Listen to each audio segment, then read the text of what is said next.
Hello friends, welcome to my channel moms on health. আজকে আমি কথা বলতে এলাম ফ্লু ভ্যাকসিন নিয়ে। ফ্লু ভ্যাকসিনটা নেসেসারি নয়, মানে হসপিটাল বা রেড ক্রসে এটা দেওয়া হয় না, কিন্তু এটা প্রাইভেটে দেওয়া হয়। তো আমি এটার এই ব্যাপারটা যেটা ফিল করেছি যে এটা দেওয়া ঠিক কি ঠিক নয়, সেই ব্যাপারটা আমি তোমাদের সাথে শেয়ার করতে এলাম। আর অবশ্যই আমার চ্যানেলটা সাবস্ক্রাইব করবে, ভিডিও লাইক করবে, কমেন্ট করে জানিও কেমন লাগছে, আর বন্ধুদের সাথে শেয়ার তো অবশ্যই করবে। প্রথমে যে কথাটা বলবো যে ফ্লু ভ্যাকসিনটা নেসেসারি নয়। মানে কখনোই এরকম থাকে না যে আমি রেড ক্রসের যে কার্ডটা আমার আছে, আমি রেড ক্রসে দিই আমার পাবলোকে। তো পাবলোর যে কার্ডটা আছে ওতে কিন্তু ফ্লু ভ্যাকসিন নেসেসারি নেই। তাছাড়া হসপিটালের কার্ডেও আমি দেখেছি যারা হসপিটালে দিচ্ছ তাদেরও কিন্তু ফ্লু ভ্যাকসিনটা দেওয়া নেই। কিন্তু এইটা আমি যখন দেখলাম ওর যখন ও ব্রেস্ট ফিডটা একটু কমিয়ে দিল, বাইরের খাবার খেতে শুরু করলো, তখনই কিন্তু ঠিক 6 মাসের ওই টাইমটাতে 6 মাসটা যেই পড়লো, তখন ওই টাইমটাতে ওর 20 থেকে 22 দিন ধরে জ্বর, সর্দি, কাশি, কফ বসে যাওয়া, তার মধ্যে অ্যান্টিবায়োটিক দিতে হয়েছে ওকে।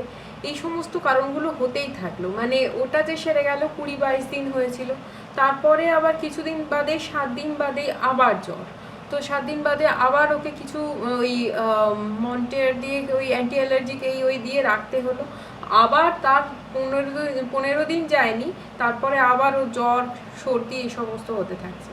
তো এই ব্যাপারটা যখনই আমি দেখলাম, তখন ডক্টরের সাথে কনসাল্ট করলাম যে এটা কেন হচ্ছে। তখন উনি বললেন যে না, এটা পুরোপুরি হচ্ছে ওর বিভিন্ন অ্যালার্জি থেকে, ওর ডাস্ট অ্যালার্জি থেকে। সবে সবে ওদের বাইরে বার করছি তো আমরা, তখন বাইরের সাথে ইন্টারাকশানে ওই প্রচণ্ড ডাস্টের মধ্যে ওই অ্যালার্জিটা গ্রো করছে। তাছাড়া কোল্ড অ্যালার্জি আছে, বিভিন্ন ধরনের আছে। তো এগুলো আটকানোর জন্য আমি তখন 6 মাসে ওকে প্রাইভেটে ফ্লুটা দেয়া করালাম।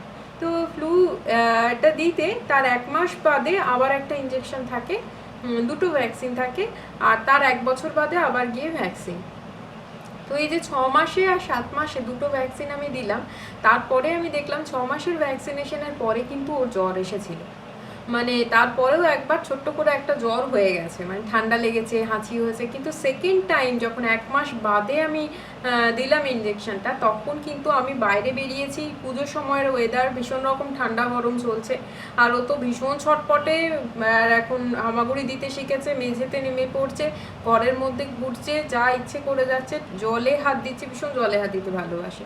তো এগুলো তো আটকাতে পারছি না, কিন্তু ফ্লু ভ্যাকসিনটা আমার এইখানে ভীষণ কাজে লেগেছে। তো তোমাদের সাথে আমি এটাই শেয়ার করতে এলাম যে এরকম অবস্থাতে কিন্তু আমার মনে হয় ফ্লু ভ্যাকসিনটা দিয়ে দেওয়া ভালো।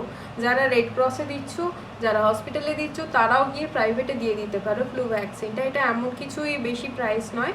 তো এটা দিয়ে দিলে কিন্তু বাচ্চা অনেক দিন পর্যন্ত সুস্থ থাকবে, এবং সুস্থভাবে ওর জীবনটা রাখা কিন্তু আমাদের দায়িত্ব পড়ে, তাই না?